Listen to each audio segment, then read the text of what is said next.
Na Rádio Bandeirantes, eleições 2018.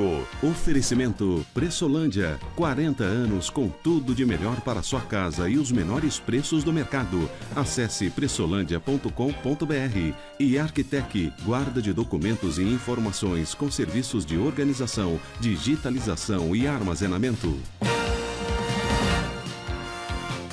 9h01 e na sequência das entrevistas com os candidatos à presidência da República, o Jornal da Bandeirante Gente recebe hoje Ciro Gomes, candidato do PDT. Bom dia, candidato. Bom dia, Zé Paulo. Um abraço a você e a toda a gente querida que, através da Rádio Bandeirante, nos ouve em São Paulo e em todo o Brasil. Como é que o senhor recebe a proposta do candidato do PT, que é praticamente a sua proposta, nome limpo com o nome de dívida zero? Eu creio que as boas ideias pertencem a todos. E eu fico feliz, mas a população deve perceber aí se há um traçozinho de falta de ética. Mas isso, do jeito que as coisas estão esculhambadas no Brasil, isso aí é um arranhãozinho. E o que é importante é que a população fique sabendo que eu não proponho isso porque sou bonzinho. Quando a gente estuda os motores de ativação do desenvolvimento econômico, da geração de emprego, no caso do Brasil, quase metade das energias que ativam ou não ativam o desenvolvimento é o consumo das famílias. E o Brasil está com o consumo das famílias absolutamente estrangulado. 13 milhões e 700 mil desempregados, 32 milhões e 200 mil brasileiros vivendo de bico, correndo aí da repressão, e 63 milhões de pessoas com nome sujo no SPC, ou seja, não tem crédito para comprar um sapatinho para o filho ir para a escola. Se isso fosse um problema de 1 milhão e 200 mil pessoas, isso era um problema individual. Mas 63 milhões é um problema macroeconômico. E aí a dívida média é R$ 4.200, eles avulsos, sem proteção de ninguém, conseguem um desconto no leilão de Serasa de 70%, supondo que o governo, protegendo essas pessoas, com a força que tem, a ferramentaria de incentivo que tem o governo, bem intencionado, nós derrubamos isso para R$ 1.200 em média. Refinancio isso em 36 vezes com o crédito do Banco do Brasil e da Caixa Econômica, troco o juro de 500% por 12%, o banco ganha dinheiro e eu limpo a indignidade que hoje humilha as pessoas brasileiras. É importante que as pessoas fiquem tranquilas. Isso apareceu mais como um compromisso técnico, só os meus adversários aqui botaram defeito e virou esse hit da campanha, mas eu garanto que vou ajudar a tirar todos os brasileiros do SPC. Por que o ardido Ciro Gomes às vezes adquire ares de bonzinho? É só para argumentar quando admite a possibilidade de um segundo turno entre Fernando Haddad e Jair Bolsonaro. Veja, eu sou o que eu sou. Acho que eu sou mais ou menos como todo mundo é. Quando as coisas são doces, eu sou doce. Quando as coisas são azedas, eu sou azedo. E eu não gosto de vestir máscara para fazer. Eu tenho já, meu caro Rafael. Salomão, desculpa, vou ler aqui. Eu tenho 38 anos de vida pública. Se eu fosse esse monstrengo que o meu adversário pinta, eu não teria sobrevivido. Eu fui ministro da Fazenda, administrei a economia do Brasil, ajudei a fazer o real, governei o 8º estado brasileiro, fui o governador melhor avaliado do país, governei a 5ª cidade do Brasil. Nunca respondi por um escândalo, nunca respondi por uma representação, nunca meu nome foi envolvido em qualquer tipo de malfeito moral. E eu me apresento com a indignação dos brasileiros. Agora, evidentemente, sob pressão, eu já demonstrei que sou treinado para decidir com sobriedade. Candidato, é inegável o potencial, o senhor tem carreira política, está desde muito cedo no Ceará, sabe disso, o potencial de transferência de votos do ex-presidente Lula, especialmente na região, mas aqui em São Paulo também. Como é que o senhor vai fazer para barrar o crescimento do candidato do PT, que hoje aparentemente, é o que indicam as pesquisas agora, disputa com o senhor um lugar no segundo turno?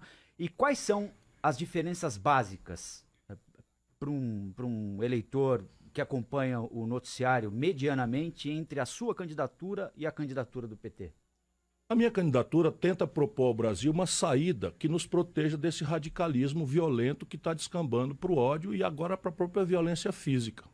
É evidente que o Coiso, né, a turma está pedindo para não falar o nome dele, o Coiso estimula aí esse preconceito contra negros, esse preconceito contra as mulheres, preconceito contra a população LGBTI, contra índios, contra quilombolas, e tudo isso vai criando uma cultura meio fascista, né, de segregar os diferentes e resolver isso na violência, na bala e tal. Do outro lado, o PT, não é, que tem uma passagem importante na vida brasileira, mas também não pode deixar de fazer um mínimo e humilde de reflexão, não é, das contradições profundas que praticou também.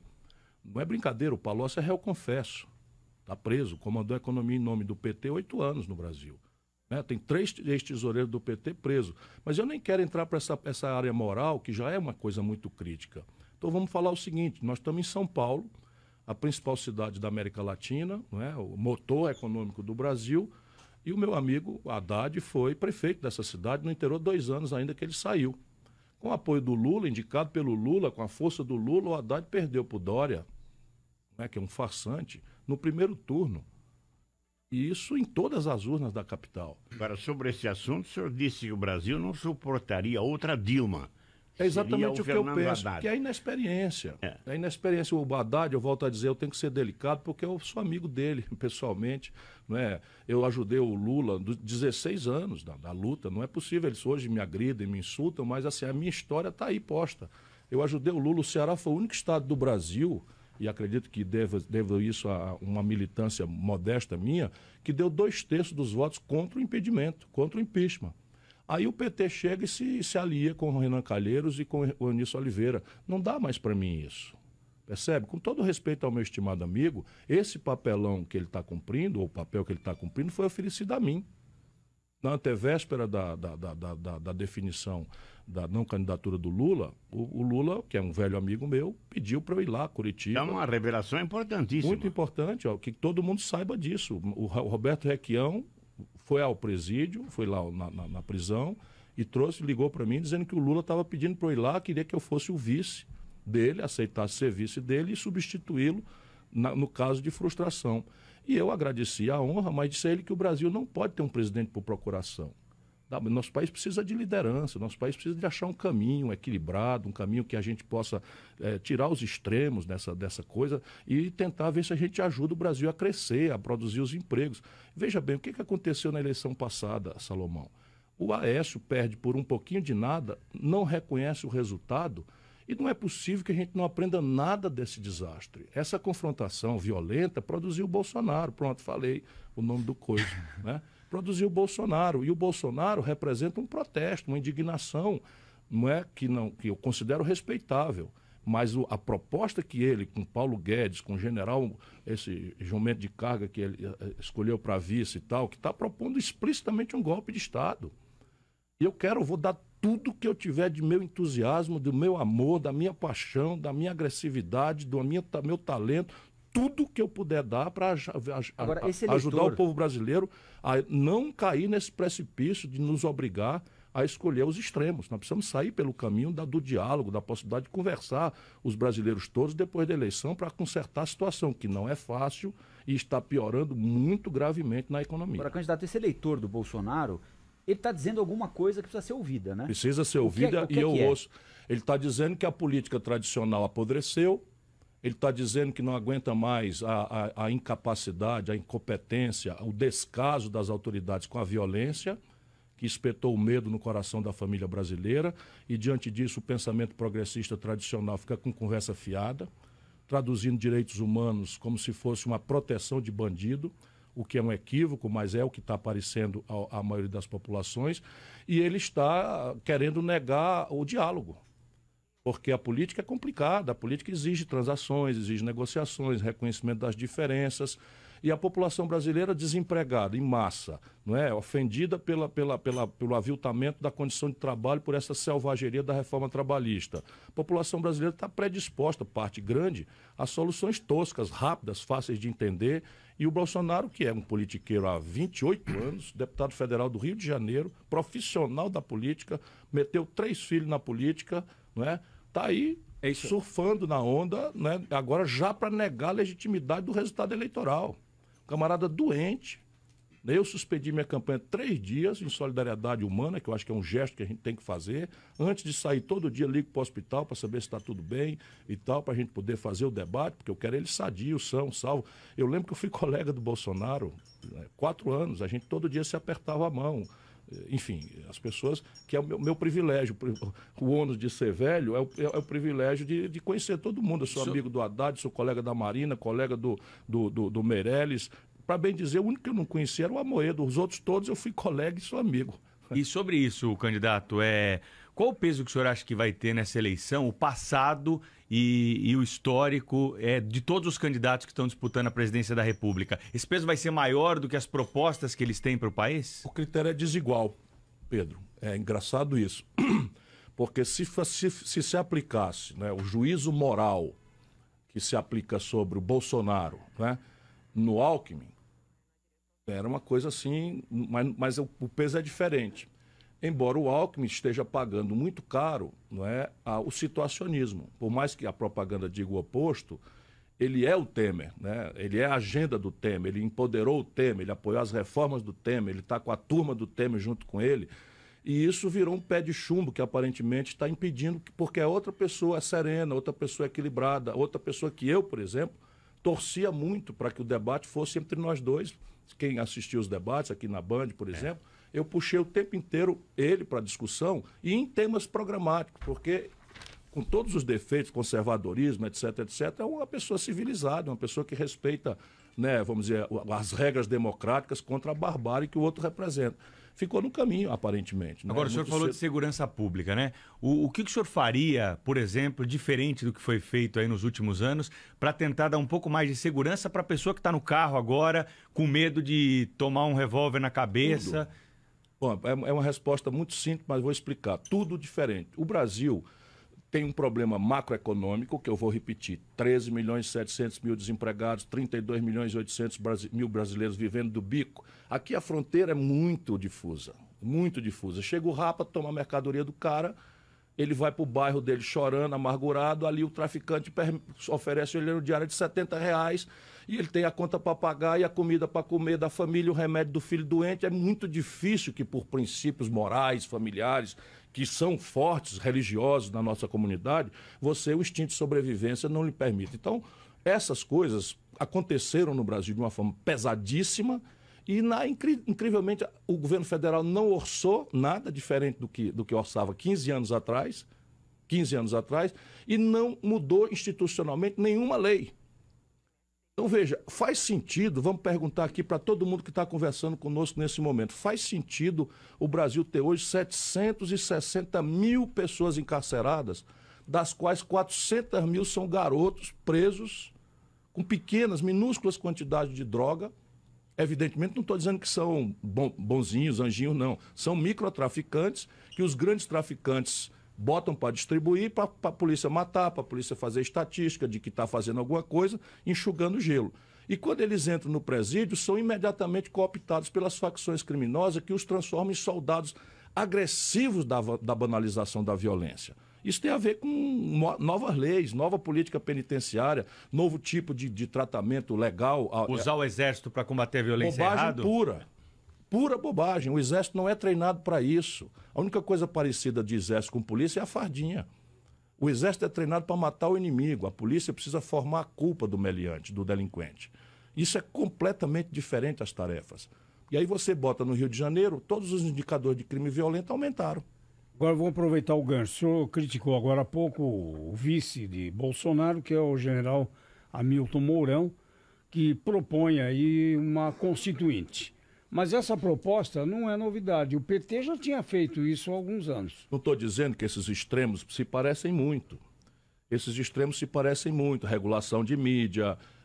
E agora o PT, que passou, vamos recordar, passou 13 anos no poder. Eu ajudei. Então, portanto, eu mereço até uma certa crítica, embora eu tenha me afastado, não aceitei mais ser ministro. Mas o que eu estou falando, exatamente isso, o meu caro companheiro, o Zé Paulo, é o problema de a gente dar um tempo para os extremos. Separar os extremos, dar uma oportunidade para quem tem capacidade de dialogar, de botar a bola no meio de campo. Vamos começar o jogo de novo. Tem muita canelada. Não é possível que a gente não se reúna como nação em nome das coisas graves. Então, veja bem, como é que eu posso propor uma constituinte? Isso é a página 1, eu li um artigo hoje, é a página 1 do Manual do Ditador. Página 2 é expandir o Supremo Tribunal Federal. A página 3 é considerar que a política e suas anarquias e contradições é uma anarquia, como o próprio general fala, praticar um autogolpe, matar a oposição, de preferência matando mesmo, né? Que é o que está acontecendo na Venezuela.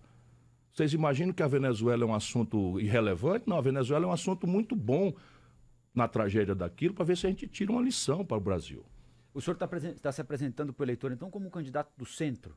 Entre esses dois minha extremos? proposta é de centro-esquerda e ela se pratica no concreto. Eu quero reunir os interesses de quem produz com os interesses de quem trabalha. Vou dar os números. De quem trabalha, vou repetir só para não esquecer nunca, todo dia, por que eu estou nessa luta aqui depois de já merecer né, sair. O que eu já vi na política brasileira, eu já merecia não estar passando 24 horas por dia ligado, brigando, recebendo provocação de Bedel, de Romero Jucá. Fui dar entrevista agora em Boa Vista, eu pensei que o século XIX tinha se encerrado e mandaram cortar a energia da rádio. Da rádio, o jornalista lá, o dono da rádio, denunciou que tinha sido Romero. Foi antes daquele entreveiro com o jornalista? Exato. Não, o entreveiro aconteceu porque eu fui avisado antes. E aí queriam que eu não fosse para a rua. Que tinha um jornalista... Não é jornalista. O jornalista é você. É um pau mandado do cara. Tá lá, recebeu 124 mil reais, a minha turma. Agora eu tenho turma, sabe? Agora, o Ciro Gomes é um candidato pragmático, sabendo que é inelutável a ida... Deixa eu só dar os números aqui, porque eu sou de prazer. centro-esquerda. 13 milhões e 700 mil desempregados, me obrigo a ser solidário com o mundo do trabalho. Mas o Brasil fechou 13 mil indústrias. 13 mil. 4 mil delas fecharam em São Paulo, do desmantelo do governo Dilma para cá. Fechamos 220 mil pontos de comércio nessa política econômica estúpida de juro alto, de taxa de câmbio ridícula, de estrangulamento de infraestrutura, de impostos escorchantes para quem produz e trabalha e de folga exagerada para os nababos do setor financeiro. Esse é o jogo. Eu estava dizendo que o Ciro Gomes é um candidato, é um candidato pragmático e que é inelutável a ida do Jair Bolsonaro para o segundo turno.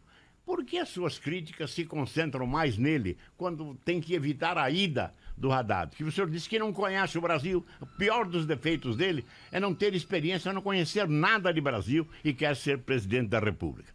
Veja, eu não me guio por pesquisa. 3 anos atrás, quando eu me demiti de um empregão aqui na Companhia Siderúrgica Nacional, super executivo, resolvi ter um filho, enfim, vim para a luta de novo. Eu tinha 1%, ninguém nem lembrava quem eu era. E não é por isso que eu deixei de lutar, porque eu não estou aqui porque é fácil. Construir um caminho entre essa polarização, pelo contrário, é muito difícil, é serviço pesado.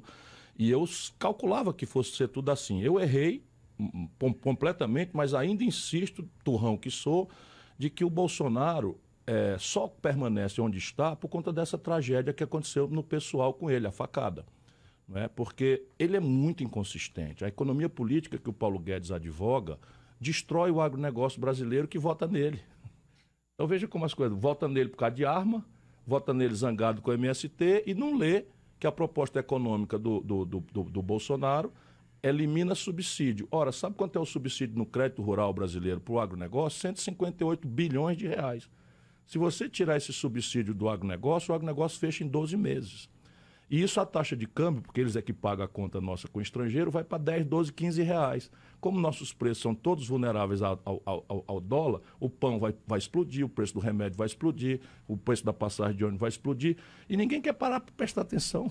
É uma coisa impressionante.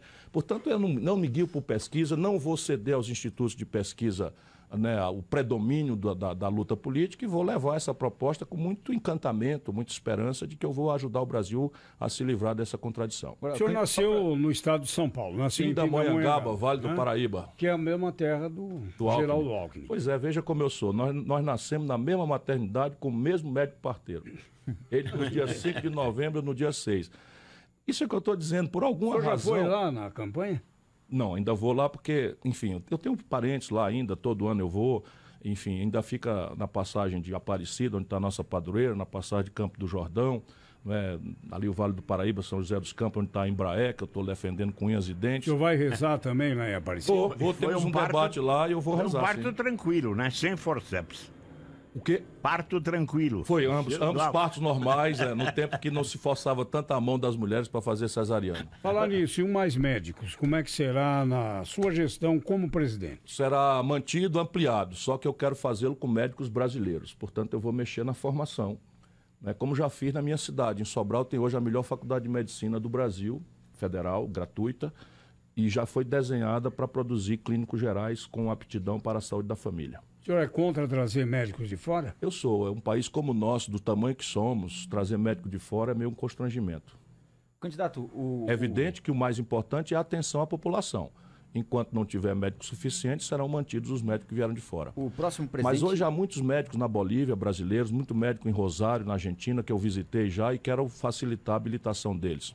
O próximo presidente vai herdar um déficit grande, já previsto para o ano que vem. 150 bilhões de reais. 150 bi. E hoje a manchete do jornal O Globo soma a dívida de todos os estados, Estão 827 bilhões de reais. Estão quebrados. 27 estados, 17 já estão em líquidos. O que é que o governo federal também, quebrado, pode fazer para ajudar esses estados quebrados? Porque eu imagino que a saída aí seja conjunta, né? Sim, não dá para fazer todo mundo junto, porque as situações são diferentes. Eu vou começar pelo Rio de Janeiro, por Minas Gerais e Rio Grande do Sul.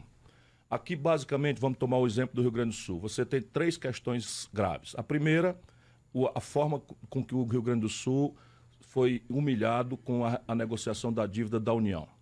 Então, eles estão perdendo ali entre 10% e 13% da receita corrente líquida por um tipo de negociação muito mal feita no passado e que tem sido inflada. Eles tanto pagam quanto ficam devendo mais por essa política de juros absurda. Então, eu vou fazer um swap dessa dívida, que basicamente é reestruturar os prazos dela mediante adesão a um programa de reestruturação que vem nos outros itens. O segundo componente no Rio Grande do Sul, que tem a relevância em Minas também, é a Lei Candir. O Brasil criou uma lei que basicamente isentou de impostos, como é correto tecnicamente, todos os produtos agropastoris e minerais para exportação. E isso com o compromisso da União indenizar. Nunca indenizaram, portanto, existe um ativo aí a ser abatido nessa questão. E eu quero ver se esse ativo se dirige ao terceiro grande problema, que no Rio Grande do Sul já é o sinal do que vai acontecer com todos os estados, inclusive São Paulo, que é o rombo na Previdência Social. O Rio Grande do Sul já é o primeiro estado brasileiro que tem os inativos mais caros do que os ativos. Já se gasta mais no Rio Grande do Sul.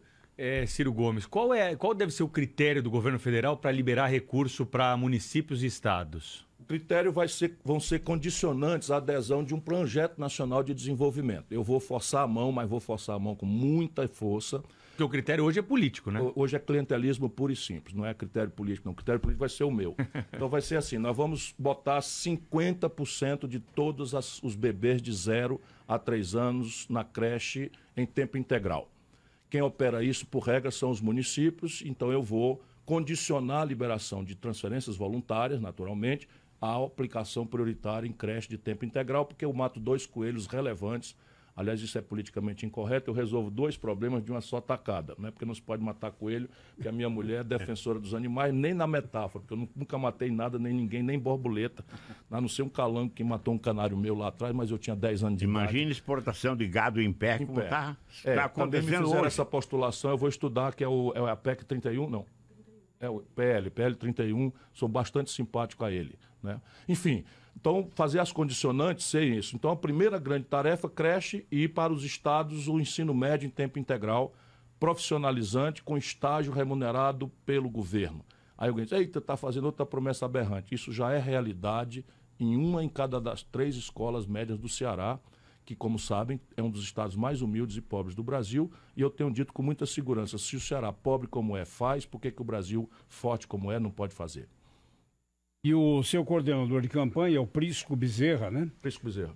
Que parece, hoje tem uma notícia aí, já doou 1 milhão para a campanha do seu irmão Cid Gomes ao Senado. E para a sua campanha, ele doou também? Sabe que eu não sei? A única exigência minha... Saber, hein, não, eu preciso saber, mas a única exigência minha, eu sei que é garantida, é que não se aceite nada irregular, porque bocão do jeito que eu sou, né? Agressivo do jeito que eu sou, qualquer errinho minúsculo que seja meu vai ser escandaloso. Então, vou checar hoje. Acaba sendo um problema, né, para o senhor, né? Sim, claro. Qualquer irregularidade para mim é impossível. Do jeito que eu sou crítico de todo mundo, não posso errar. Vamos falar de segurança. Segurança no seu estado, Ceará. O Ceará hoje também se alinha entre os estados que têm mais violência. Um desastre, um desastre. Basicamente, nós estamos tendo muito êxito nesses crimes que são possíveis de ser resolvidos com investigação e tecnologia. Fizemos uma nova academia, multiplicamos o efetivo quase por 3, renovamos todo o parque tecnológico da polícia, viatura, etc, etc. Toda a agenda tradicional nós fizemos. E conseguimos, por exemplo, assalto a banco, conseguimos sequestro, praticamente zerou, porque a gente investiga com a mais sofisticada tecnologia, mas explodiram os homicídios. E basicamente a explicação é que Fortaleza virou um entreposto comercial global, né, de repercussão global, de droga química. O Acre, por onde entra, e Fortaleza por onde sai. Fortaleza tem um aeroporto internacional, circulam por ali 5 milhões quase de turistas por ano, e temos 2 portos, né, assim, que não tinham nenhuma tradição. A nossa polícia está assustada. E a forma de enfrentar isso, nós temos segurança, não será possível pelo local, pelo governo local. Porque hoje é o crime organizado. É isso, são as facções criminosas que estão lá disputando território. O Comando Vermelho do Rio de Janeiro, o PCC daqui. Por que cresceram tanto essas organizações? Cresceram porque fizeram acordo com as autoridades, tanto em São Paulo quanto no Rio de Janeiro. Eu tenho provas disso, é grave. Eu tenho provas assim documentadas, não. Eu tenho muitas matérias de jornal, temos muitos indícios veementes. No Rio se fala muito do Brizola, né? E o fato mais... Exatamente. Não o crime organizado. O Brizola era acusado de não deixar a polícia subir o morro. E para os bandidos não descerem. Esse seria o tipo de acordo que ele fez. É uma coisa que ele sempre repudiou, e eu conheci muito o Brizola, conheci muito o Batista, que foi o secretário de segurança dele, e isso é uma completa mentira. Na verdade, se fosse uma coisa teria acontecido no Rio e não em São Paulo. São Paulo se acusa o governo Alckmin, principalmente. Eu nunca atribuí ao Alckmin, não. Eu acho que as coisas acontecem. O Alckmin tem um problema da omissão. Mas as autoridades daqui, evidentemente, contemporizam. Vamos lá, vamos ter uma certa clareza hoje. Hoje, metade das vagas dos presídios de segurança máxima federais estão vazias. E todo o alto comando do PCC está em presídios estaduais de São Paulo. Se comunicando daqui e dando as ordens. Para matar gente em Fortaleza, matar gente em Natal, matar gente em Recife. Nos deméritos... Isso vai ser assunto meu se eu assumir a presidência da República. Nos deméritos do candidato Fernando Haddad, o senhor disse que ele perdeu a eleição aqui em São Paulo para um farsante como Dória. O senhor sustenta essa posição? Sustento candidato? Comovidamente. Hoje eu vi no jornal que o Dória mostrou na televisão, na propaganda dele, crianças russas e americanas como se fossem creches que ele construiu em São Paulo. Camarada que chega numa campanha eleitoral em que o adversário está fiscalizando, a imprensa está acompanhando e tem o despudor. O camarada que assina um documento. Imagina se eu, Ciro Gomes, assino um documento lá no Ceará dizendo que não vou sair da prefeitura e me comprometo e assino e me apresento candidato, eu nunca mais me elejo. Crianças brasileiras na propaganda eleitoral. Sim, então... e daí você mostra uma criança russa dizendo que é a creche que você fez. E as escolas americanas... O farsante faz isso, ele sempre inventa uma. Ele sempre inventa. Eu estou falando da assinatura dele. Se eu boto a minha assinatura num papel lá no Ceará e digo, eu não vou fazer isso com a minha assinatura e eu me apresento no dia seguinte que vou fazer... A turma diz assim, vai cagar de culpa riba, rapaz. Isso é como o Matuto lá do Ceará fala. Não eu, tá entendendo? Você assinou e não fez. Se você assina e faz o oposto, é um farsante. E o problema meu não é ele, que é o problema dos paulistas. O meu problema é o Brasil. Minha preocupação é o seguinte, o Haddad, com a inexperiência dele, até ele saber onde é que fica a cabeça do cachorro, o Alto Solimões, né? O Vale do Mochotó, o Vale do Piancó, essas coisas todas, o Bolsonaro já passou por cima dele e o país simplesmente perderá a democracia. Essa é a minha preocupação. Muito obrigado pela sua presença e eu acho que ainda vai dar tempo de nos encontrar mais uma vez antes das eleições. Muito obrigado a vocês todos, muito obrigado a toda a gente querida que está nos ouvindo.